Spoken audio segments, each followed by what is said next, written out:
Zərər çəkmiş ərazi əsasən şəhərin günəşli bağlar massivindədir. Bu ərazi Boz dağın ətəyinə yaxın yerdədir və güclü yağışlar zamanı axan su buradakı yaşayış evlərini basır. Sel nəticəsində sakinlərin evləri, həyətyanı sahələri, tərəvəzləri tam yararsız vəziyyətə düşüb. Evlərin içərisini, zirzəmisini palçıqlı su basıb. Vətəndaşlar belə şəraitdə üstəlik isti havada evdə dayana bilmir. Yaranmış palçıq topasını isə gecə saatlarından təmizləməyə başlayıblar. Hələ də qurtarmayıb. Kanalizasiya xətləri palçıqla dolub. Sakinlərin saxladıqları toyuq cücələri, əkdikləri tərəvəz məhsulları məhv olub. Hazırda küçələrdə yaranmış palçıq əlindən uzun çəkmələrsiz hərəkət etmək mümkün deyil.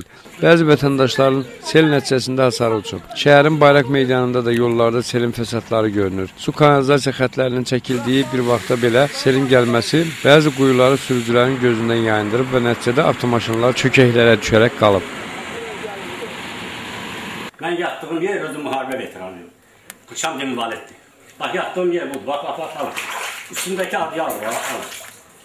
Mən bununla nətər yaşayıyorum. Oturmuş olmalı. Xahiş edirəm artıq dərəcədə mənə kömək eləsinlər. Bax, bu seli suyu yığışdırın buradan.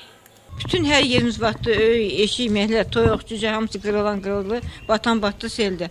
Badvallarımız hamısı dolub su, məhlər su, hər yer su. Saat 12-in yarısı idi, yağış başladı. Da dedik keçər, əvvəlki kimi, gündəki kimi həmişə nətər yağırdı. Çox yağdı, möhkəm yağdı. Və haradasa bir yarım saat, 40 dəqiqə.